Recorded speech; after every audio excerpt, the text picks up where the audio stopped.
السلام علیکم، کیسے ہیں آپ سب لوگ؟ امید کرتی ہوں ٹھیک ہوں گے۔ تو میں ہوں یوٹیوب پہ نیو ریڈر نور۔ تو یہ میں پچھلا ناول ریڈ کرنے لگی ہوں، امید کرتی ہوں کہ سب ٹھیک ہوگا۔ ہاں، اگر آپ لوگوں کو میرا ناول پڑھنا اچھا لگے تو پلیز بتائیے گا، اگر نہیں لگا پھر نہ بتائیے گا، کیونکہ کسی کی فیلنگس کو ہرٹ کرنا برا ہوتا ہے۔ ہاں، اگر آپ لوگ خود پڑھنا چاہتے ہیں تو میری آواز کو میوٹ کر سکتے ہیں اور خود پڑھ سکتے ہیں۔ اگر آپ کو لگ رہا ہے میں سلو پڑھ رہی ہوں تو آپ اسپیڈ کو ڈبل کر سکتے ہیں، یا واٹ ایور جو بھی اسپیڈ آپ لوگ پسند کرتے ہیں، ٹھیک ہے؟ ورنہ آپ خود بھی پڑھ سکتے ہیں۔ تو یہ ناول ہے ہمارا عہد انتقام بائے علینا خان۔ سٹارٹ کرتے ہیں، چھوٹا سا ناول ہے۔ کہانی ہے برسوں پہلے کیے عہد کو پورا کرنے والے کی، ملک سے وفاداری کرنے والے کی، بدلے اور انتقام کی آگ میں جلنے والے کی، محبت کرنے والوں کی۔ سردیوں کا آغاز تھا اور کراچی شہر میں کوئٹہ کی طرف سے آنے والی سرد ہوائیں چل رہی تھیں۔ جہاں سب لوگ اس موسم سے لطف اندوز ہو رہے تھے، وہاں وہ ساحل سمندر کے کنارے کھڑا ماضی میں کھویا ہوا تھا۔ کیوں مار رہے ہو؟ جانے دو، مت مارو میرے ماما بابا کو، وہ بچہ روتے چیختے ہوئے کہہ رہا تھا، مگر ان لوگوں پر اس کی چیخو پکار کا کچھ اثر نہیں ہو رہا تھا۔ افندی، تو ہمارے ساتھ کام نہیں کرنا چاہتا تھا نا؟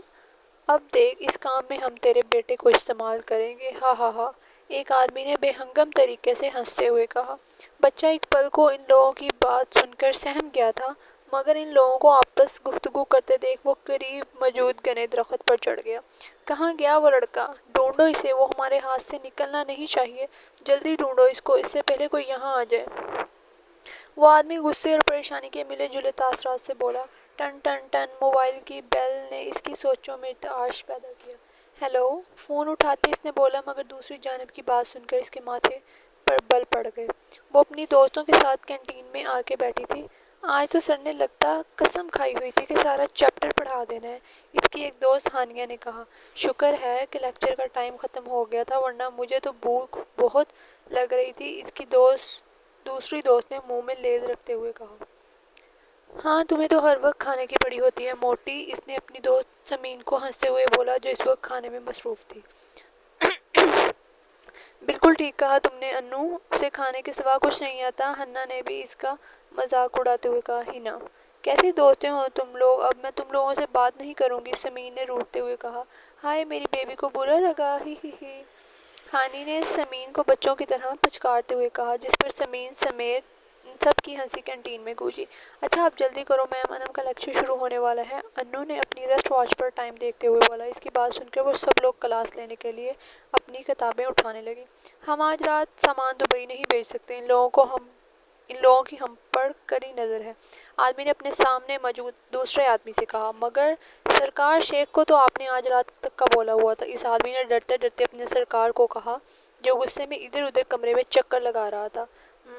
شیخ سے میں بات کر لوں گا، تم جا کے اپنا کام کرو، اس کے سرکار نے غصے میں پھنکارتے ہوئے کہا۔ کہاں ہیں وہ؟ اسے بولو جلدی یہاں پہنچے، میجر جنرل نے اپنے سامنے کھڑے کمانڈر حذیفہ سے کہا۔ سر، میں نے اسے فون کر دیا اور ساری صورتحال سے بھی آگاہی دے دی ہے، کمانڈر حذیفہ نے جنرل کو بتایا۔ اور وہ دونوں بیسمنٹ میں موجود میٹنگ روم کی جانب چل پڑے۔ کچھ دیر بعد دروازہ کھلنے کی آواز پر جنرل نے دروازے کی طرف دیکھا، جہاں وہ فوجی وردی میں کھڑا تھا۔ اس کی بھوری آنکھیں لال ہو رہی تھیں، ہلکے بھورے بال بیچ کی مانگ نکال کر سلیقے سے کنگھی کیے، وردی کی ہاف سلیوز ہونے کی وجہ سے اس کے کثرتی بازو نظر آ رہے تھے۔ اس کی گندمی رنگت پر یہ خاکی وردی بہت جچ رہی تھی۔ اس نے کمرے میں داخل ہوتے ساتھ جنرل کو سلیوٹ کیا اور اونچی آواز میں سلام کرتے حائم کے ساتھ والی کرسی پہ بیٹھ گیا۔ کہاں تھے تم؟ کب سے تمہارا انتظار کر رہے تھے ہم، حائم نے اس کے بیٹھتے ہی سرگوشی میں پوچھا۔ کہیں نہیں، فون سنتے ہی فوراً آ گیا۔ اس نے حائم کو اپنی طرف گھورتے دیکھا تو گویا ہوا، اب تو آ گیا ہونا، اب کیا مسئلہ ہے؟ اس کا انداز کافی جھنجھلاہٹ والا تھا۔ عمران اور اس کے آدمیوں کو اندازہ ہو گیا کہ ہم اس کی طاق پہ ہیں، جو سامان ان لوگوں نے کل دبئی بھیجنا تھا وہ نہیں بھیج رہے۔ میجر جنرل حمدان صاحب نے ان کو ارجنٹ میٹنگ کی وجہ بتائی۔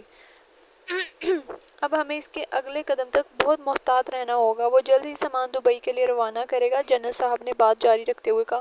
لیکن میں اب اور انتظار نہیں کروں گا، اس شخص کو اس کے انجام تک میں خود پہنچاؤں گا۔ جنرل کی بات سن کر وہ ایک دم تیش سے بولا۔ سب نے اسے دیکھا جو اچانک غصے میں بولا تھا، اس کی بھوری آنکھوں میں خون اترا ہوا تھا۔ کمانڈر، ہمیں بہت محتاط رہ کے یہ کام دیکھنا ہے، اس طرح غصے میں ہمیں صرف نقصان ہوگا۔ جنرل نے اس کو سمجھتے ہوئے کہا جو اپنے غصے میں سب کچھ تباہ کرنے کو تیار تھا۔ اوکے سر، جنرل کی بات سن کر اس نے لب بھینچتے ہوئے کہا۔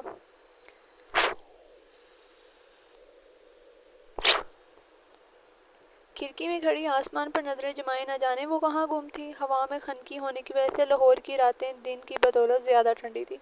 ہوا سے اس کے بالوں کی لٹیں بار بار اس کے چہرے کو چھو رہی تھی، مگر وہ تو جیسے تاروں پر آسمان میں کیا تلاش کر رہی تھی۔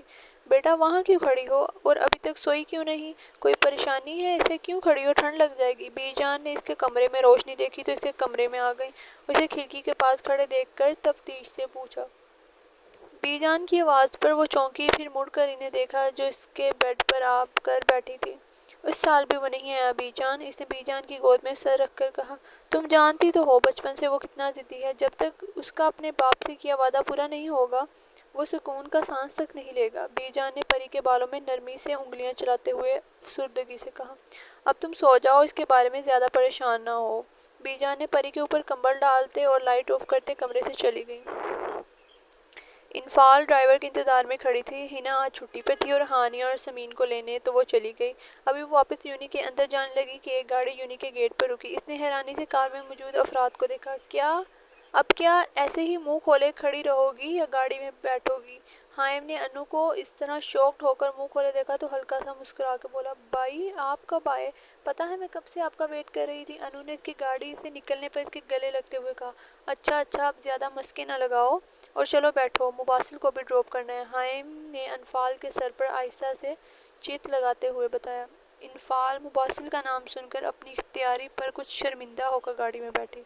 السلام علیکم، مباسل نے ایک نظر اس پر ڈال کر اپنے مخصوص انداز میں سلام کیا۔ حائم نے انفال کے بیٹھتے ہی گاڑی سٹارٹ کی۔ انفال جو حائم سے باتیں کرتے ہوئے کب سے مباسل کو دیکھ رہی تھی جو ونڈو سکرین سے باہر نظریں جمائے ہوئے تھا۔ بھائی کیا فوج کے لوگ مسکراتے نہیں ہیں؟ انفال نے مباسل پر چوٹ کی تھی اور یہ بات وہ سمجھ گیا تھا کیونکہ انفال کی باتوں کا جواب حائم ہنستے ہوئے ہی دے رہا تھا۔ تمہیں کس نے بولا یہ؟ اور میں تو کب سے تمہارے ساتھ مسکراتے ہوئے جواب دے رہا ہوں۔ حائم نے اس کے اس طرح اچانک سوال پر چونک کر کہا۔ نہیں کسی نے نہیں، میں تو ایسے ہی پوچھ رہی تھی، انفال نے اس کی بات پر گھبرا کے کہا۔ حائم نے ایک بیکری کے سامنے گاڑی روکی اور اتر کر بیکری میں چلا گیا۔ حائم کے جانے کے بعد اس نے ایک نظر سامنے بیٹھے شخص کو دیکھا جو ونڈو سکرین سے باہر دیکھ رہا تھا۔ آپ اتنا روڈ کیوں رہتے ہیں؟ مطلب ہر وقت آپ کے چہرے پر اتنی سنجیدگی رہتی ہے؟ بہت ہمت کر کے اس نے اپنے دل میں اٹھتے سوال کو پوچھ ڈالا۔ اس نے بیک ویو مرر سے پیچھے بیٹھی لڑکی کو دیکھا۔ آپ کو ایسا کیوں لگا؟ مباسل نے سرد مہری سے کہا۔ کیا آپ کسی سے محبت کرتے ہیں؟ وہ خود بھی نہیں جانتی تھی کہ اس نے یہ سوال کیوں کیا۔ ہاں، جواب کچھ سیکنڈ بعد آیا۔ اس کے ہاں کہنے پر انفال کے اندر کچھ ٹوٹا تھا۔ رخ موڑ کے وہ باہر بیکری کی طرف دیکھنے لگی جہاں سے حائم اب کچھ شاپر پکڑے باہر آ رہا تھا۔ یہ لو تمہاری چیزیں۔ حائم نے گاڑی میں بیٹھتے سامان اس کو دیا اور گاڑی سٹارٹ کرنے لگا جب اس کا ڈیش بورڈ پر پڑا موبائل بجا۔ بیک ویو مرر سے مباسل نے ایک نظر اسے دیکھا جو لیلن کے پرنٹڈ سوٹ میں دوپٹہ گلے میں سٹرولر کی طرح لیے ہوئے تھی، سفید رنگت، کھڑی ناک، انابی لب، گھنے کالے بال اور بھوری آنکھیں جو اس کی بات سن کر اداس نظر آ رہی تھی۔ اپنے اوپر کسی کی نظریں محسوس کرتے اس نے سر اٹھا کے مرر میں دیکھا۔ ایک پل کو دونوں بھوری آنکھیں ملی۔ مباسل نے فوراً اپنی نظروں کا رخ بدلا۔ نہ جانے وہ ان آنکھوں میں دکھ نہ دیکھ سکا۔ ہمیں ابھی واپس جانا ہے، حائم نے فون بند کرتے مباسل کو کہا۔ ٹھیک ہے، اس نے بولا۔ انفال کو گھر ڈراپ کر کے وہ واپس چلے گئے۔ یہ سارا سامان آج رات کراچی پورٹ سے دبئی بھیجنا ہے اور دھیان رہے کسی کو بھی اس کا پتہ نہ چلے۔ وہ اپنے سامنے کھڑے آدمی سے بولا۔ سرکار، اگر پھر وہ لوگ ہم تک پہنچ گئے تو؟ ایک آدمی نے ڈرتے ڈرتے کہا۔ نہیں پہنچیں گے، آج رات یہ سب دبئی بھیجنا لازمی ہے ورنہ شیخ ہمیں نہیں چھوڑے گا۔ اب تم لوگ دفع ہو اور کام مکمل کرو، جاؤ۔ عمران نے اپنی بات مکمل کرتے آخر میں غصے سے ان آدمیوں کو کہا۔ نوجوانوں، آج کی رات ہمارے لیے بہت خاص ہے۔ آج ہم اس عمران کو رنگے ہاتھوں پکڑیں گے۔ جنرل نے اپنے سامنے موجود فوجی نوجوانوں سے کہا۔ کراچی پورٹ سے آج منشیات اور سمگلنگ کا سامان دبئی جائے گا اور اس سے پہلے ہمیں ان لوگوں کو پکڑنا ہے۔ انہوں نے تمام جوانوں کو بریف کرتے ہوئے کہا۔ Brief explain. کمانڈوز عثمان، ہادی، کامران، آپ لوگ پیچھے سے فوجی جوانوں کے ساتھ حملہ کریں گے۔ مباسل، حائم، اویس، آپ لوگ آگے سے جائیں گے اور حذیفہ، عدیل جوانوں کے ساتھ باہر نظر رکھیں گے۔ جنرل حمدان صاحب نے ان کو ان کی پوزیشن کے بارے میں بتایا۔ پاکستان زندہ باد، سب نے یک زبان ہو کر نعرہ لگایا اور باہر کی طرف بڑھے جہاں ان کی گاڑیاں تیار کھڑی تھیں۔ دادا جان، بس آپ اسے اب واپس بلائیں، اتنے سال کیسے کوئی اپنوں سے دور رہتا ہے؟ وہ عمیر صاحب کو چائے دینے آئی تھی، انہیں فارغ دیکھ کر اس نے خفگی سے کہا۔ وہ نہیں آئے گا جب تک اپنے والدین سے کیا عہد نہ پورا ہو جائے، انہوں نے سرد آہ بھرتے ہوئے بولا۔ وہ خود چاہتے تھے کہ اب وہ واپس آ جائے، کیا ہم سے ملنے بھی نہیں آ سکتا؟ وہ میں جانتی ہوں یہ وعدہ پورا کرنا ضروری ہے، لیکن کم از کم وہ ہر مہینے نہ صحیح سال میں ایک دو بار آ جائے۔ پریسا کے چہرے پر خفگی صاف ظاہر ہو رہی تھی۔ اچھا، آپ پریشان نہ ہو، میں اس سے بات کروں گا اس سے۔ انہوں نے پری کو اپنے ساتھ لگاتے ہوئے دلاسا دیا کیونکہ وہ جانتے تھے وہ ان کی ایک نہیں سنے گا۔ جلدی سب کنٹینرز میں لوڈ کرو، اس سے پہلے کوئی یہاں آ جائے، وہ آدمی غصے اور پریشانی سے بولا۔ ابھی وہ سامان لوڈ کر رہے تھے کہ سامنے ایک گولی اڑتی ہوئی ایک آدمی کے پاؤں میں لگی اور اس کی چیخ بلند ہوئی۔ اوکے، ہینڈز اپ، خود کو اور سامان کو ہمارے حوالے کر دو، بھاگنے کی کوشش نہ کرنا ورنہ مارے جاؤ گے۔ تم لوگ چاروں طرف سے گھیرے جا چکے ہو، ایک کمانڈر نے آگے آتے ہوئے ان آدمیوں کو وارننگ دی۔ ہاں ہاں ہاں، ہم یہ تمہارے حوالے نہیں کریں گے، اور ہمیں اندازہ تھا تم لوگ یہاں ضرور آؤ گے، ان میں سے ایک آدمی عجیب طریقے سے ہنستے ہوئے کہا۔ گولی کی آواز گونجی اور اس آدمی کے بازو کو چیرتی ہوئی نکلی۔ گولی چلنے پر وہ آدمی وہاں سے بھاگنے لگے جب چاروں طرف سے گولیوں کی آوازیں آنے لگیں۔ سب برباد کر دیا تم لوگوں نے، اب میں شیخ کو کیا جواب دوں گا کہ کن نکمے آدمیوں کو میں نے یہ کام دیا، جوان فوجیوں کی نظروں سے نہ بچ سکے۔ عمران نے زخمی آدمی کو دیکھ کر پھنکارا۔ ان لوگوں نے سب سمگلنگ کا سامان قبضے میں لے لیا اور سب بچوں اور لڑکیوں کو بازیاب کروا لیا۔ ایک اور آدمی نے ڈرتے ہوئے اپنے سرکار کو بتایا جو غصے اور طیش میں ادھر ادھر چکر لگا رہا تھا۔ دفعہ ہو جاؤ، کسی کام کے نہیں ہو تم لوگ، اب میں خود کچھ کروں گا، وہ ایک بار پھر پھنکارتے ہوئے بولا۔ وہ چاروں یونی کے گراؤنڈ میں بیٹھی تھی۔ سمین اور ہانی ایک ناول پڑھنے میں مصروف تھیں اور ہنا انگلش کے نوٹس بنا رہی تھی، جبکہ وہ نہ جانے کدھر کھوئی ہوئی تھی۔ انو یار، اس طرح منہ پھلا کر کیوں بیٹھی ہو؟ ہنا نے اس سے پوچھا۔ وہ کب سے انفال کو پریشان دیکھ رہی تھی۔ ہنا کے سوال پر وہ خیالوں سے باہر نکلے۔ مباسل کل بھائی مجھے لینے آئے اور ساتھ وہ بھی تھا، اس نے اپنی پریشانی ظاہر کی۔ اوہ، ان تینوں نے اس کو دیکھتے معنی خیزی سے کہا۔ پھر تم نے اس سے بات کی؟ سمین نے اسے چڑھا۔ ہاں، کچھ سوچ کر وہ بولی۔ واہ بھئی، اچھا، کیا بات کی؟ ہانی نے اس کے ہاں بولنے پر پوچھا۔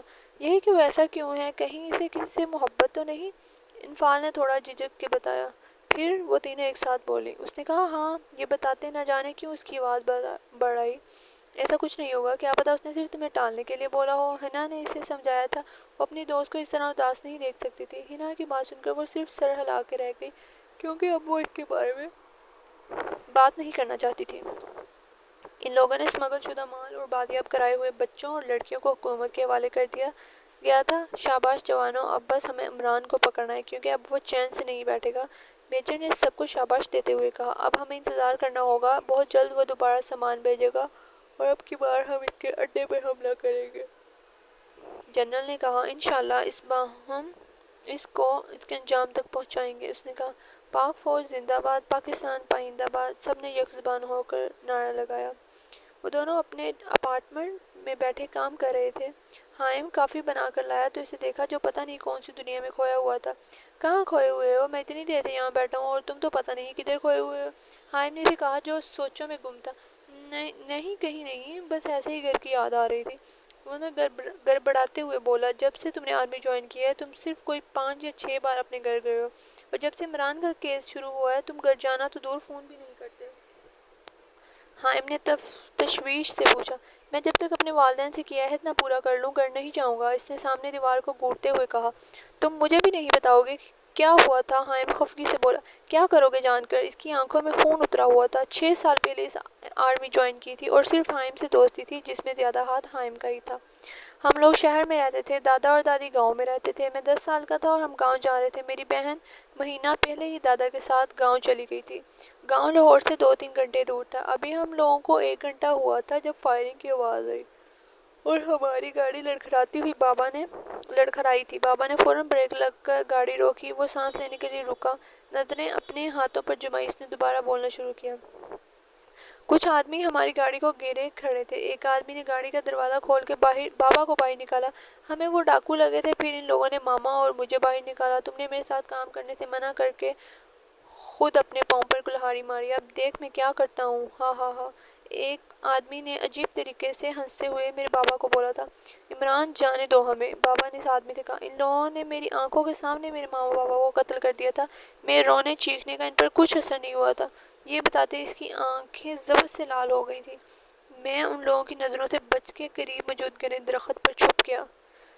تو ہمارے ساتھ کام نہیں کرنا چاہتا تو اب دیکھ کام میں ہم تیرے بیٹے کو استعمال کریں گے۔ وہ آدمی عمران تھا جو میرے بابا کی لاش کے قریب بیٹھا بے ہنگم طریقے سے ہنستے ہوئے بولا۔ اس کی بات سن کر میں سہم گیا اور اللہ سے مدد کی دعا کی، اور وہ اور اس کے آدمی مجھے ڈھونڈ رہے تھے کہ سامنے سے ایک پولیس موبائل جو وہاں گردش کر رہی تھی پہنچ گئی اور ان سب لوگوں کو گرفتار کر لیا۔ یہ دیکھ مجھے حوصلہ ہوا اور اپنے ماما بابا کی لاش کے پاس آیا۔ بیٹا ہمیں بتاؤ کیا ہوا ہے آپ کے ساتھ؟ ایک پولیس والا میرے پاس آ کے بولا تو میں نے روتے ہوئے سب کچھ بتا دیا۔ پولیس والوں نے مجھ سے گھر کا نمبر مانگا اور ڈیڈ باڈیز ہمارے گھر پہنچا دی۔ ہمارے گھر کو حرام مچ گیا۔ میری بہن جو ماں باپ کا انتظار کری تھی ان کی لاشوں کو دیکھ کر اپنے ہوش کھو بیٹھی۔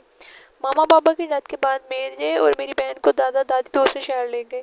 میرے دادا اور دادی نے ہم دونوں بہن بھائی کو بہت مشکل سے سنبھالا تھا۔ ایک بار میں نے دادا سے پوچھا، ماما بابا اتنی جلدی کیوں چلے گئے؟ سب لوگ کیوں اس دنیا سے چلے جاتے ہیں؟ تو دادا نے کہا، بیٹا ہم زندگی جیتے ہیں لیکن صرف مرنے کے لیے۔ یہ دنیا فانی ہے، کوئی یہاں ساری عمر نہیں رہتا، ایک دن سب نے جانا ہوتا ہے۔ اللہ نے ہمیں اس دنیا میں اپنی عبادت کے علاوہ کسی نہ کسی نیک کام کے لیے اس دنیا میں بھیجا ہے۔ اس دن میں نے یہ عہد کیا، میں اپنے ماں باپ کی موت کا بدلہ اس ظالم انسان سے ضرور لوں گا تاکہ وہ دوبارہ کسی بچے کے سر سے ماں باپ کا سایہ نہ چھینے۔ کیونکہ عمران اپنے سورسز ہونے کی وجہ سے جیل سے باہر آ گیا تھا، میں نے اس دن اپنے بابا سے یہ عہد کیا تھا میں ان کے قاتل کو اس کے انجام تک پہنچا کے رہوں گا۔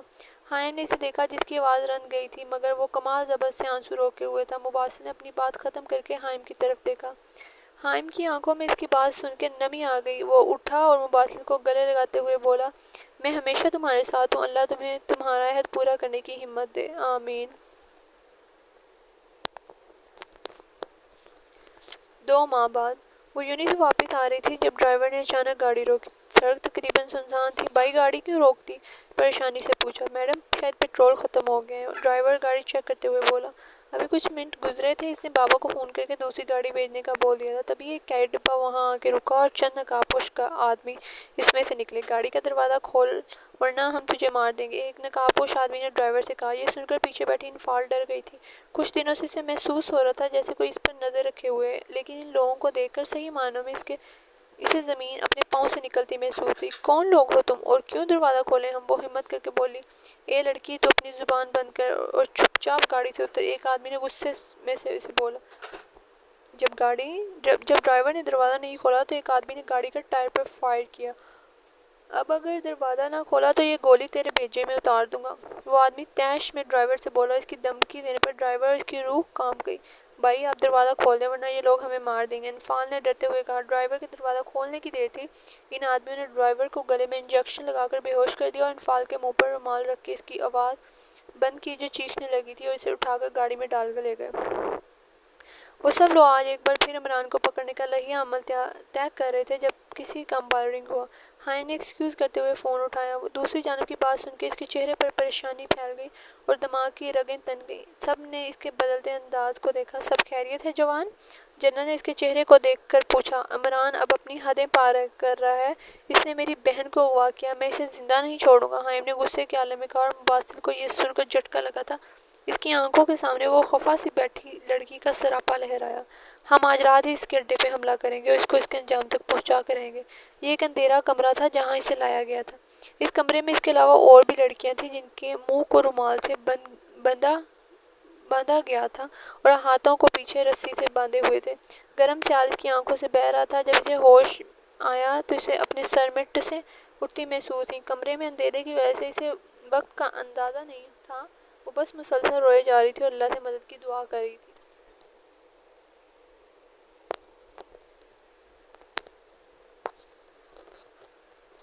ہم آج رات لڑکیاں اور منشیات دبئی کے لیے روانہ کر دیں گے، وہ موبائل پر بات کرتے ہوئے بولا۔ اس بار سب صحیح سلامت دبئی پہنچے گا، بہت خاص آدمیوں کو میں نے یہ کام دیا ہے۔ دوسری طرف کی بات سن کر وہ بولا، اس بار تم لوگ مجھ تک نہیں پہنچ سکتے اور اب میں بتاؤں گا عمران چیز کیا ہے۔ ہاں ہاں ہاں، عمران نے فون بند کرتے ہوئے خباثت سے ہنستے ہوئے کہا۔ وہ شاید بھول گیا تھا کہ اوپر بیٹھی ذات اس سے بہت زیادہ طاقت والی ہے۔ اب وقت تھا جب اللہ اس کی رسی کھینچنی تھی۔ ہم آگے کے دروازے سے جائیں گے، ہادی اور اویس پیچھے کی جانب جوانوں کو لے کر اندر جائیں گے۔ ہم نے چاروں طرف سے اس گھر کو خود گھیر لیا ہے، میجر نے ان کو پوزیشن سے آگاہ کرتے ہوئے کہا۔ وہ آہستہ آہستہ دبے قدموں اندر کی جانب بڑھ رہے تھے جب اس کی نظر ایک لکڑی کے دروازے پہ پڑی جسے باہر سے تالا لگا ہوا تھا۔ وہ دو جوانوں کو لے کر اس دروازے کی طرف بڑھا اور تالے کو بغیر آواز پیدا کیے توڑ ڈالا۔ دروازہ کھلنے پہ جو منظر اسے دیکھا وہ اس کا خون کھلا گیا۔ وہ اس کے سامنے تھی، آنکھیں رونے کی وجہ سے سوج گئی تھیں، چہرے پر آنسوؤں کے نشان تھے۔ بال پونی سے نکل کے اس کے چہرے کو چھو رہے تھے، منہ کو رومال اور ہاتھوں کو پیچھے رسی سے بندھا ہوا تھا۔ اس کمرے میں اور بھی لڑکیاں تھیں جن کی حالت بھی کچھ اس ہی کی تھی۔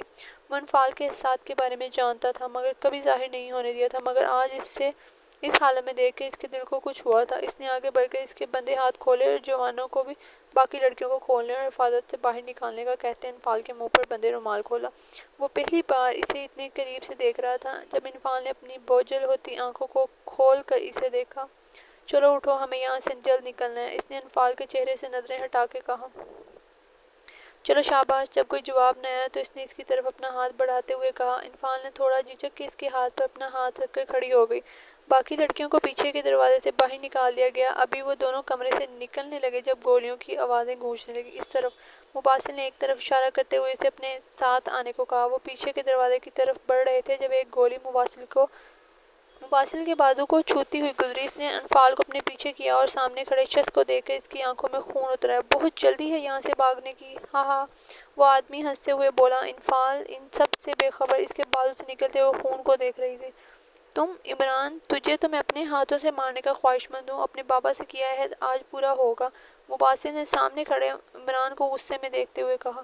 کون ہو تم؟ عمران کچھ شک سے بولا۔ وہی جس کے ماں باپ کو تم نے بے دردی سے قتل کیا، صرف اس لیے کہ میرے بابا نے تمہارے ساتھ اس گندے کام میں ساتھ نہیں دیا، وہ تیش سے بولا۔ اس کی آنکھوں میں جنون تھا جو سامنے والے کو ختم کر دینے کے لیے کافی تھا۔ تم فاروق افندی کے بیٹے ہو؟ عمران کے چہرے پہ ایک رنگ آیا اور جا رہا تھا۔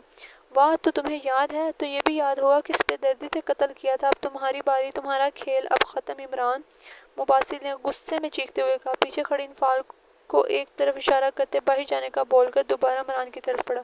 تم بھی اپنے ماں باپ کی طرح آج میرے ہاتھوں قتل ہوگے، عمران نے غصے میں پھنکارتے ہوئے کہا اور اپنے ہاتھ میں موجود گن سے دوسری جانب اشارہ کرتے ہوئے ہنسا۔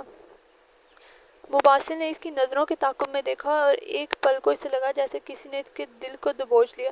ایک آدمی انفال کے ماتھے پر گن رکھے ہوئے تھا۔ اگر اس لڑکی کی زندگی چاہتے ہو تو اپنی گن نیچے رکھو اور خود کو ہمارے حوالے کر دو، عمران نے ساکت کھڑے مباسل کو کہا۔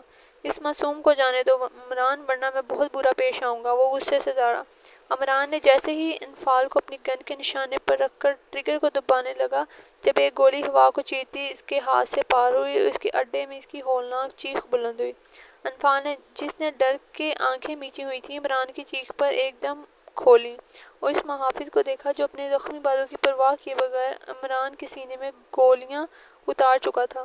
گولیوں کی آواز سنتے باقی کمانڈر اور فوجی سپاہی وہاں پہنچے۔ حائم کو سامنے دیکھ کر انفال روتی ہوئی اس کے سینے سے لگی۔ اس کو اور اس کے آدمیوں کو گاڑی میں ڈالو اور حائم آپ ان کو گھر لے جائیں۔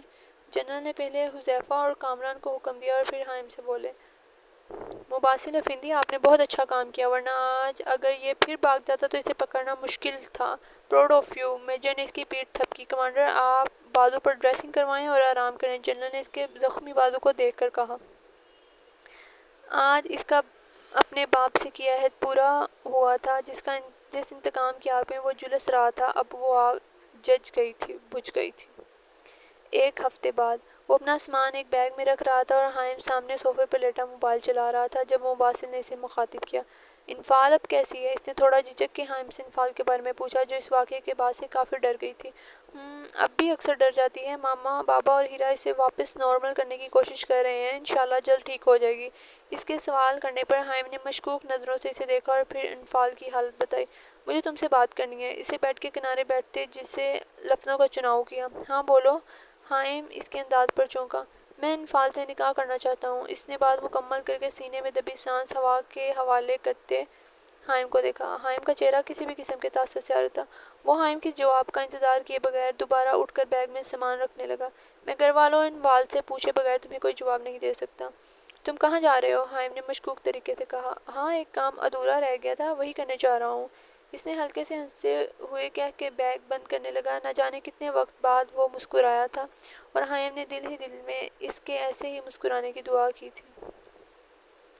بی جان، میں کہہ رہی ہوں جب تک وہ نہیں آئے گا آپ ان رشتے والوں کو ہاں نہیں بولیں گی۔ بی جان اور پریسا صوفے پر بیٹھی تھی۔ جب بی جان کی بات سن کے اس نے بی جان کو اٹل لہجے میں اپنا فیصلہ سنایا، تو پھر بی جان آپ ابھی ان لوگوں کو ہاں بول دیں۔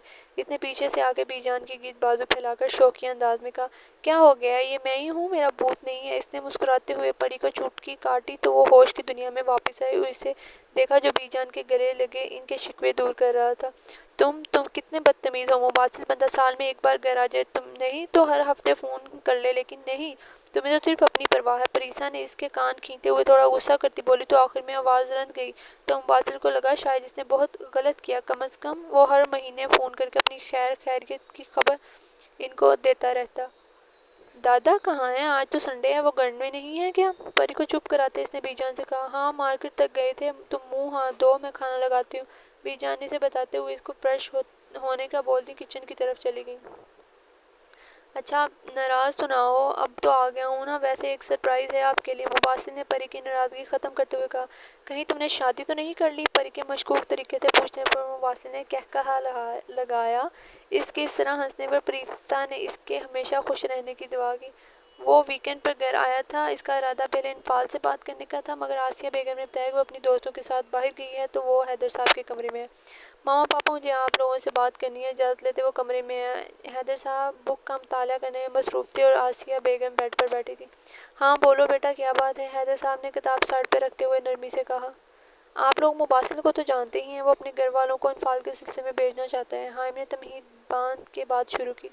ملا ہوں میں سے، کافی اچھا سلجھا ہوا لڑکا ہے، لیکن انفال کی رائے کے بغیر میں کچھ نہیں کہہ سکتا۔ حیدر صاحب نے کہا۔ حائم خود بھی انفال کی مرضی جاننا چاہتا تھا۔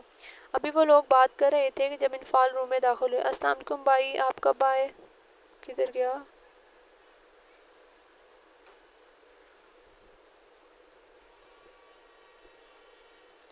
السلام علیکم بھائی، آپ کب آئے؟ اس نے کمرے میں داخل ہوتے سلام کیا اور پھر حائم سے پوچھا۔ حائم نے اپنی بہن کو دیکھا جو اس واقعے کے بعد کافی سنجیدہ ہو گئی تھی۔ میں دوپہر میں آیا تھا، تم بتاؤ طبیعت کیسی ہے؟ حائم نے اسے بتاتے ہوئے اس کی طبیعت دریافت کی۔ ٹھیک ہوں، اس نے اپنا سر آسیہ بیگم کے کندھے پر رکھتے ہوئے کہا۔ بیٹا ہمیں آپ سے بات کرنی تھی۔ حیدر صاحب نے تمہید باندھتے ہوئے کہا۔ جی پاپا بولیں۔ ان کے اس طرح بولنے پر وہ کھٹکی تھی مگر سنبھل کے بولی، دیکھو بیٹا، جو ہوا اسے بھول کے آگے بڑھو۔ ہم جانتے ہیں یہ سب اتنا آسان نہیں، مگر ماضی میں رہ کر زندگی نہیں گزاری جاتی۔ جو لوگ ماضی میں رہتے ہیں وہ کبھی آگے نہیں بڑھ پاتے۔ اگر آگے بڑھنے کے لیے ماضی کو بھولنا پڑتا ہے، ورنہ زندگی بہت مشکل ہو جاتی ہے، ہمارے لیے بھی اور ہم سے جڑے رشتوں کے لیے بھی۔ حیدر صاحب نے اسے سمجھاتے ہوئے کہا۔ جی پاپا، میں کوشش کروں گی کہ سب بھلا کے آگے بڑھوں، اس نے سر ہلاتے ہوئے کہا۔ مباسل کے گھر والے آنا چاہتے ہیں تمہارے اور مباسل کے رشتے کے لیے۔ انہوں نے اپنی بات کہہ کر اسے دیکھا جو ان کی بات پر ساکت ہو گئی تھی۔ بیٹا آپ سوچ لو، کوئی جلدی نہیں ہے، جو آپ کا فیصلہ ہوگا ہم اس میں خوش ہیں۔ حیدر صاحب نے اٹھ کے اس کے سر پر ہاتھ رکھ کے کہا۔ مجھے کچھ وقت چاہیے، اس نے نم ہوتی آنکھوں سے انہیں دیکھ کر کہا اور اٹھ کر اپنے روم میں آ کے اس نے آنسوں پر بند توڑتے آنسوں کی بار کو بہنے دیا۔ عمیر صاحب کے گھر آنے کے بعد ان سب نے خوشگوار ماحول میں کھانا کھایا۔ عمیر صاحب کو بھی اس سے جو شکوے تھے اس نے انہیں دور کر دیا تھا۔ اس نے انہیں عمران کے کھیل اور قتل کے بارے میں انہیں آگاہ کر دیا تھا۔ وہ بہت خوش تھا کہ اپنے والدین سے کیا عہد پورا ہو گیا تھا اور ان کا مجرم اپنے انجام تک پہنچ گیا تھا۔ کھانے سے فارغ ہو کر وہ دونوں عمیر صاحب اور بی جان کے کمرے میں بیٹھے تھے۔ میں آپ سب سے ایک بات کرنا چاہتا ہوں، آپ لوگ میرے ساتھ کراچی چلیں۔ مباسل نے بات کرتے ان تینوں کو دیکھا۔ کراچی کیوں جانا ہے؟ بلکہ تم بھی اپنی پوسٹنگ یہاں لاہور میں ہی کروا لو، اب ہم تمہیں اور خود سے دور نہیں کر سکتے، بی جان نے اس کو ڈپٹتے ہوئے کہا۔ ارے بی جان، میں کون سا ہمیشہ کے لیے جانے کا بول رہا ہوں، میں تو اس لیے کہہ رہا ہوں آپ میرے ساتھ کراچی چلیں اور حائم کے گھر انفال کے لیے میرا رشتہ لے کے جائیں۔ اس نے وضاحت دیتے ہوئے آخر میں اصل بات بتائی۔ پائیں یہ حائم اور انفال کون ہے؟ بی جان نے مشکوک طریقے سے پوچھا، جس پر مباسل نے ہنستے ہوئے کہا، حائم میرا دوست ہے اور انفال اس کی بہن ہے۔ مباسل نے وضاحت دی۔ او ہو، دیکھ لیں آپ لوگ، یہ اس لیے یہاں نہیں آتا تھا اور اب بھی صرف اپنے رشتے کی بات کرنے کے لیے یہاں آیا ہے، پریسا نے ناراضگی ظاہر کرتے ہوئے کہا۔ نہیں، ایسا کچھ نہیں ہے، آپ لوگ وجہ جانتے ہیں میں کس لیے یہاں نہیں آتا تھا؟ اور جب سب صحیح ہو گیا تو میں نے اس لیے کہا آپ ہی تو ہر وقت شادی کا کہتے رہتے ہیں۔ اس نے پری کی بات پر گھبرا کے کہا، جس پر سب ہنس پڑے۔ کب جانا ہے؟ عمیر صاحب نے اس سے کراچی جانے کا پوچھا۔ اگلے ہفتے، مباشر نے بتایا۔ پھر تو بہت کم وقت ہے۔ خیر کل سے تیاری شروع کرتے ہیں، بہو کے لیے منگنی کی انگوٹھی بھی لینی ہے۔ بی جان نے کہا، بھائی مجھے آپ سے بات کرنی ہے۔ انفال حائم کو لون میں بیٹھے دیکھا تو وہیں آ گئی۔ ہاں بولو گڑیا، آج ہماری گڑیا کو ایسی کیا بات کرنی ہے جو اس طرح تمہید باندھ رہی ہو؟ حائم نے انفال کو پیار سے بولا۔ آپ نے ہمدردی میں میرا رشتہ مانگا ہے نا؟ وہ بات جو اسے کب سے کھٹک رہی تھی حائم کو بول دی۔ تمہیں ایسا کیوں لگا کہ وہ ہمدردی میں تم سے شادی کرنا چاہتا ہے؟ حائم کو اندازہ نہیں تھا کہ وہ اس رشتے کی بات کو یہ رخ دے گی، کیونکہ میرے ساتھ جو ہوا ہے انہیں صرف مجھ سے ہی ہمدردی ہو رہی ہے اور کچھ نہیں۔ انفال نے بے رخی سے کہا۔ اسے وہ بات یاد تھی جب اس نے مباشر سے پوچھا تھا کہ وہ کسی سے محبت کرتا ہے تو اس نے کہا ہاں، تو اس نے ہاں میں جواب دیا تھا۔ اگر ایسا ہوتا تو میں اسے فوراً انکار کر دیتا، مگر اس کے لہجے میں تمہارے لیے پریشانی اور آنکھوں میں تمہارے لیے محبت دیکھ چکا ہوں، اس لیے میں نے یہ بات کی، ورنہ تم ہمارے لیے بوجھ نہیں ہو۔ حائم کی بات پر اس نے سر اٹھا کے اسے دیکھا۔ اب فیصلہ تمہارا ہے کہ تم کیا جواب دیتی ہو۔ ویسے بھی اگلے ہفتے وہ اپنی فیملی کو ہمارے گھر لا رہا ہے، ان سے مل کر تم جو فیصلہ کرو گی ہمیں منظور ہے، حائم نے اسے سمجھاتے ہوئے بتایا۔ جو آپ لوگوں کا فیصلہ ہوگا مجھے منظور ہے، آپ ماما پاپا کو بتا دیں۔ اس کے رشتے کی حامی سن کر حائم اس کے سر پر ہاتھ رکھا اور اسے آرام کرنے کا بولتے حیدر صاحب کے کمرے کی طرف چلا گیا۔ روم میں آ کے اس نے گروپ میں کانفرنس کال کی، جسے اس کی تینوں دوستوں نے پک کیا۔ کیا جواب دے کر آئی ہو؟ دیکھو اب تو تمہارے دل کی مراد پوری ہو رہی ہے، تو اب تم پیچھے ہٹ رہی ہو۔ ان تینوں کو وہ شام میں ہی مباشر کے رشتے کے بارے میں بتا چکی تھی، تبھی اس کے کال کرنے پر وہ تینوں شروع ہو چکی تھی۔ کچھ بولو بھی انو، کیا جواب دے کر آئی ہو؟ انفال کے کچھ نہ بولنے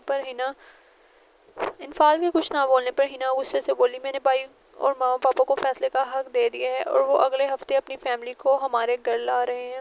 انفال نے آنسوؤں کا گولا حلق میں اترتے ہوئے بتایا۔ وہ بھی تینوں انفال کو چھیڑنے میں لگ چکی تھی۔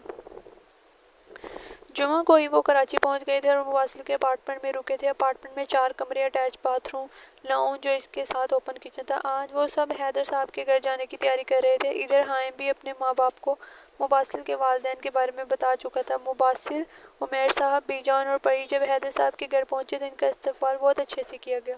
مباشر بلیک پینٹ کے ساتھ بلیک ٹی شرٹ پہنے، جس کی ہاف سلیوز میں سے کسرتی بازو نظر آ رہے تھے اور بائیں بازو پر گولی کا نشان ابھی بھی موجود تھا۔ وہ سب لوگ لاؤنج میں بیٹھے تھے جب عمیر صاحب نے بات شروع کی۔ ہم آپ کی بیٹی انفال کا ہاتھ اپنے پوتے مباشر کے لیے مانگنا چاہتے ہیں۔ اس کے والدین زندہ ہوتے تو وہ آتے، مگر ان دونوں کے بعد ہی ہم ہی ان دونوں کے والدین ہیں۔ عمیر صاحب نے تمہید باندھے اپنے آنے کا مقصد بتایا۔ جی ہاں، نے بتایا تھا، بہت افسوس ہوا سن کر، لیکن اللہ کا شکر ہے اس نے اس بچے کو اتنی ہمت اور حوصلہ دیا اور ان کے مجرم کو اس کے انجام تک پہنچایا۔ حیدر صاحب نے پہلے افسوس کیا اور پھر مباشر کو شاباش دیتے ہوئے کہا، ہمیں یہ رشتہ منظور ہے۔ آج سے انفال آپ کی بیٹی ہے۔ حیدر صاحب نے انہیں اپنے فیصلے سے آگاہ کرتے ہوئے کہا اور ہم سب کو مبارکباد دی۔ آسیہ بیگم، آپ انفال کو لے آئیں۔ حیدر صاحب نے آسیہ بیگم سے کہا تو آسیہ بیگم پری کو بھی اپنے ساتھ انفال کے روم میں لے گئی۔ وہ دونوں انفال کے کمرے میں داخل ہوئیں، جہاں انفال کے ساتھ اس کی تینوں دوستیں بھی موجود تھیں۔ لائٹ پرپل کلر کی گھٹنوں تک آتی فراک کے ساتھ وائٹ چوڑی دار پاجامہ پہنے، کانوں میں سفید موتی والی بالیوں، بال کی فرنٹ چوٹی بنائے، ہلکے میک اپ میں بہت حسین لگ رہی تھی۔ ماشاءاللہ، مجھے نہیں پتا تھا میرے بھائی کی پسند اتنی اچھی ہوگی، پری نے انفال کو دیکھتے بے ساختہ کہا، جس پر انفال کے گال سرخ ہوئے تھے۔ لڑکیوں چلو سب باہر، سب انفال کا انتظار کر رہے ہیں۔ آسیہ بیگم نے انفال کی نظر اتارتے کہا۔ ہنا اور سمیر سے باہر لاؤنج میں لے آئیں اور ہانیہ نے مٹھائی لا کے سینٹر ٹیبل پر رکھی۔ مباشر انفال کو آتے دیکھ کھڑا ہو گیا۔ اس کی نظریں انفال پر سے ہٹ ہی نہیں رہی تھیں۔ انفال نے خود پر کسی کی نظروں کو محسوس کرتے سر اٹھا کے اسے دیکھا، جو سب سے بے نیاز اسے دیکھنے میں مصروف تھا۔ مباشر کی نظروں سے نہ جانے کیوں وہ خود میں سمٹی اور نظریں جھکا گئی۔ انفال کو اس کے ساتھ لا کے بٹھایا گیا تھا۔ آپ اجازت دیں تو ہم منگنی کی انگوٹھی انفال کو پہنا دیں۔ بی جان نے حیدر صاحب اور آسیہ بیگم سے اجازت مانگی تو ان کے ہاں کہنے پر بی جان نے انگوٹھی مباشر کے ہاتھ میں دی، جسے مباشر نے انفال کو پہنایا۔ بہت بہت مبارک ہو، حیدر صاحب نے مباشر کو گلے لگاتے ہوئے کہا۔ ہم چاہتے ہیں کہ پری کی شادی کے بعد ہی مباشر کی بھی شادی ہو جائے، عمیر صاحب نے کہا۔ اب اس سے انفال آپ کی امانت ہے، جب چاہیں لے جائیں۔ حیدر صاحب نے عمیر صاحب کو تسلی دیتے ہوئے کہا، ٹھیک ہے، پھر اگلے مہینے کی 15 تاریخ کو ہم اپنی امانت آپ سے لینے آئیں گے اور ہمیں کسی جہیز کی ضرورت نہیں، بس اب آپ لوگ شادی کی تیاری شروع کریں۔ عمیر صاحب نے شادی کی تاریخ بتانے کے بعد کہا، انفال اب اپنی دوستوں اور پری کے درمیان بیٹھی تھی، لیکن مسلسل اس کی نظروں کی تپش خود پر محسوس کرتے اس نے آسیہ بیگم سے اندر جانے کا بولا تو انہوں نے اسے کمرے میں بھیج دیا۔ وہ جو حائم کے ساتھ باتوں میں مصروف تھا مگر دھیان انفال پر تھا۔ انفال کے اندر جانے کے بعد اس کے چہرے پر مسکراہٹ پھیل گئی۔ دونوں گھروں میں شادی کی تیاریاں زور و شور سے تھیں۔ شادی سے ایک ہفتہ پہلے مباحث آپ سے زیادہ اس نے ناول پڑھ لیا تو پھر آ گیا تھا مجھے فون سننے کے چکر میں، پھر میں نے دوبارہ اس کو ریکارڈ ہی نہیں کیا۔ چلو اب کر لیتے ہیں، کون سا دیر ہو گئی ہے، کہاں تھے؟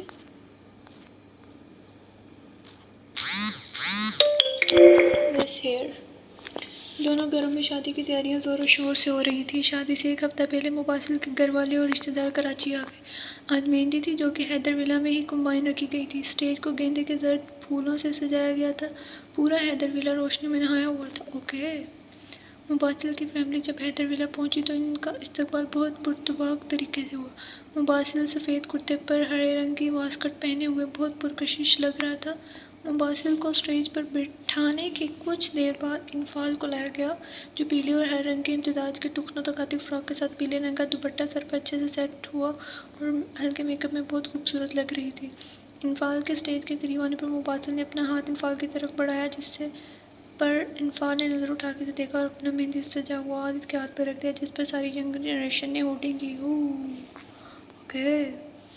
دونوں کے اسٹیج پر بیٹھنے کے بعد مہندی کی رسم شروع ہوئی۔ مباسل کے برابر بیٹھی انفال کا دل زور سے دھڑک رہا تھا۔ اس کے دل میں ابھی بھی یہی سوال گردش کر رہا تھا کہ وہ اس سے شادی کیوں کر رہا ہے جبکہ وہ تو کسی اور کو پسند کرتا۔ سب کے مسکراہٹوں، چھیڑخانی اور ہلے گلے میں یہ خوشیاں بڑی رات اپنے اختتام پر پہنچی۔ اگلے دن کا سورج طلوع ہوا تو حیدر ولا میں ہر طرف گہما گہمی مچ گئی۔ آج بارات تھی جس کا انتظام بھی حیدر ولا کے وسیع لان میں کیا گیا تھا۔ انفال اپنی دوستوں اور کزنوں کے ساتھ پارلر جا چکی تھی۔ ماشاءاللہ انو، بہت پیاری لگ رہی ہو، ہانیہ نے انفال کے پیچھے سے گلے لگاتے ہوئے کہا تو انفال اس کی بات پر بھینپ گئی۔ آپ پلیز ان سے پیچھے ہو جائیں ورنہ ان کا دوپٹہ کھینچنے کی وجہ سے ہیئر اسٹائل خراب ہو جائے گا۔ بیوٹیشین نے ہانیہ کو ٹوکا تو وہ منہ بنا کر پیچھے ہوئی، جس پر ہنا اور سمیر نے قہقہہ لگایا۔ بارات حیدر ولا پہنچی تو ان کا استقبال بہت گرم جوشی سے کیا گیا۔ وہ آج مہرون شیروانی جس پر گولڈن کڑھائی ہوئی تھی، پاؤں میں خصے پہنے کسی ریاست کا شہزادہ لگ رہا تھا۔ اسے اسٹیج پر بٹھایا جہاں مولوی صاحب پہلے سے موجود تھے۔ پارلر سے آنے کے بعد انفال کو اس کے کمرے میں بٹھایا گیا کیونکہ کچھ دیر میں نکاح کی رسم ہونی تھی۔ اس کی آنکھوں میں کرب تھا کہ کاش اس کے ماں باپ آج اس دنیا میں ہوتے تو کتنے خوش ہوتے۔ کچھ دیر بعد نکاح شروع ہوا۔ مباسل افندی، آپ کا نکاح انفال حیدر سے محض 5 لاکھ روپے سکہ راج الوقت دیا جاتا ہے، آپ کو قبول ہے؟ مولوی صاحب نے نکاح شروع کیا۔ قبول ہے، آپ کو قبول ہے، قبول ہے، آپ کو قبول ہے۔ اسے اپنی اور انفال کی آخری ملاقات یاد آئی۔ اگر وہ وقت پر اس کمرے میں نہ جاتا تو شاید اسے کھو دیتا۔ قبول ہے بھئی، میرا بھی نکاح ہوا ہے، مجھے تو مولوی صاحب نے نہیں پوچھا۔ قبول ہے، قبول ہے، بعد میں پتہ چلا نکاح ہو گیا، سائن کیا، نکاح ہو گیا، یہ کیسے تھا؟ مبارک ہو۔ حائم نے اسے گلے لگاتے ہوئے مبارکباد دی۔ پھر حیدر صاحب اور عمیر صاحب سے مبارکباد وصول کرنے کے بعد وہ آرمی کے افسرز اور باقی لوگوں سے ملا۔ آفیسرز۔ انفال کے سر پر لال چنری ڈالی گئی تھی۔ جب حیدر صاحب اور حائم مولوی صاحب اور چند گواہوں کے ساتھ ان کے روم میں داخل ہوئے جہاں آسیہ بیگم انفال کی دوستیں موجود تھیں۔ انفال، حیدر، آپ کو مباسل افندی کے ساتھ 5 لاکھ روپے سکہ راج الوقت نکاح میں دیا جاتا ہے، آپ کو قبول ہے؟ مولوی صاحب نے نکاح شروع کیا۔ اس کا وجود کانپ رہا تھا۔ جب حیدر صاحب نے اس کے سر پر ہاتھ رکھا تو اس نے اپنا سر اثبات میں ہلایا۔ مولوی صاحب نے دوبارہ وہی الفاظ دہرائے۔ اس کے ذہن میں ابھی بھی یہی الفاظ گردش کر رہے تھے کہ وہ کسی اور کو پسند کرتا ہے۔ قبول ہے؟ مولوی صاحب کے دوبارہ پوچھنے پر وہ ہوش میں آئی۔ آپ کو قبول ہے؟ مولوی صاحب نے آخری بار وہ الفاظ دہرائے۔ قبول ہے۔ اس کی آواز بھیگ گئی تھی۔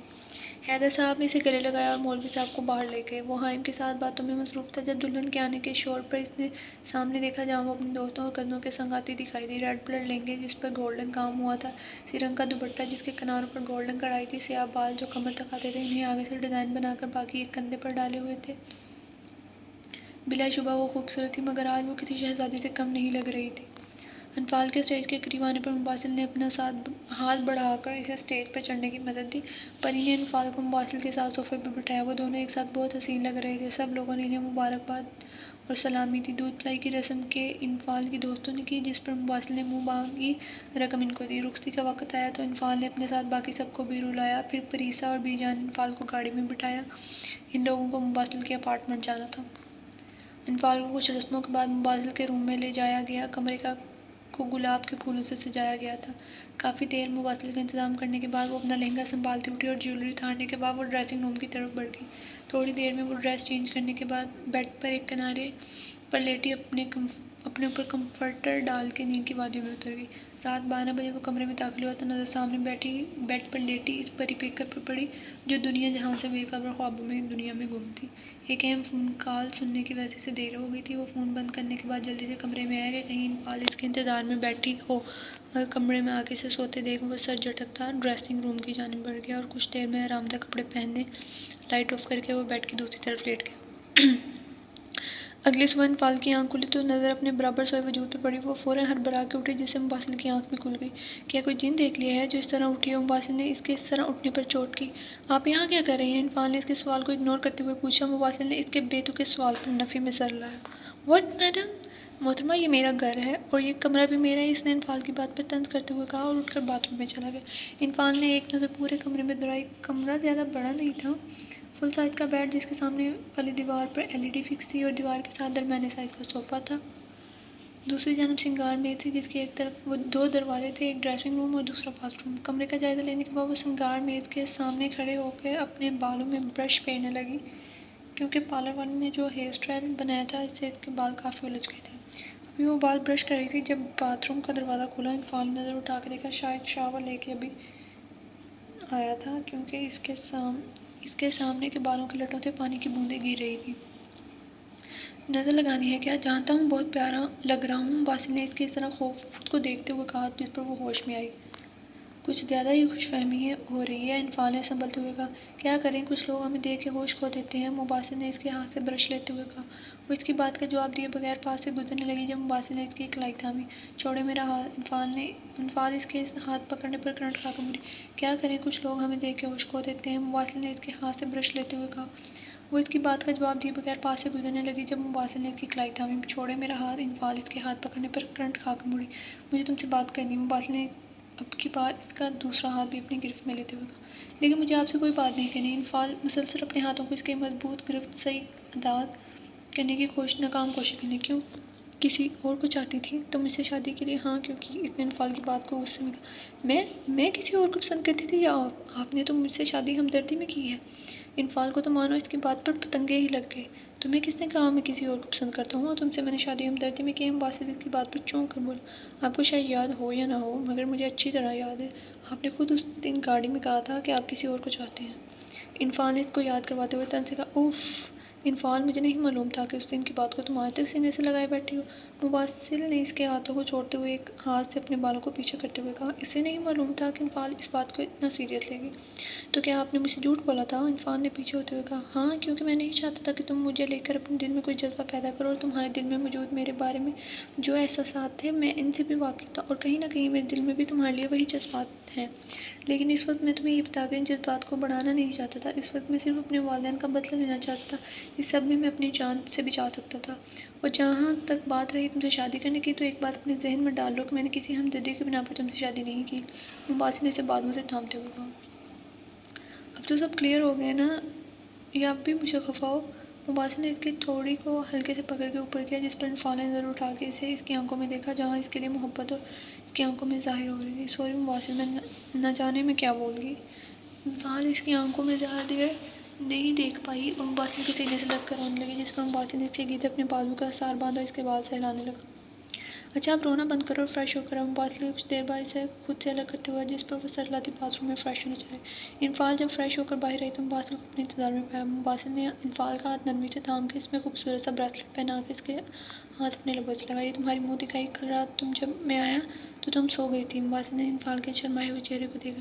چلو باہر چلتے ہیں، ناشتہ لگ چکا ہوگا۔ وہ سر ہلاتی اس کے پیچھے ڈائننگ ہال کی طرف بڑھ گئی جہاں سب ناشتے کا انتظار کر رہے تھے۔ وہ دونوں اسٹیج پر بیٹھے تھے، آج ان کا ولیمہ تھا جو لاہور کی ایک مارکی میں ارینج کیا گیا تھا۔ انفال پیچ رنگ کی میکسی زیب تن کیے تھی جبکہ مباسل نے بلیک پینٹ کوٹ پہنا تھا۔ مباسل نے آگے ہو کر انفال کے کان میں کچھ کہا جس پر وہ کھنکھلا کر ہنسی تھی اور کیمرہ مین نے اس مناظر کو اپنے کیمرے میں محفوظ کیا۔ ان دونوں کو مسکراتا دیکھ چاند تاروں نے ان کے ہمیشہ مسکرانے کی دعا کی۔ ختم شد۔ بھئی ایسا دولہا کیا کہتا ہے دلہن کے کان میں کہ وہ دلہن مسکرا دیتی ہے اور وہ کیمرہ مین اسی ٹائم پکچر ان کی کلک کر لیتا ہے؟ اگر آپ کو پتہ ہے نا تو مجھے کمنٹس میں ضرور بتائیں۔ یہ میرا پہلا ناول تھا، اور سب کو کیسا لگا؟ اچھا لگا تو بتائیں، اگر اچھا نہیں لگا پھر نہ بتانا، میرا دل ٹوٹ جائے گا. اوکے، اللہ حافظ، ٹیک کیئر.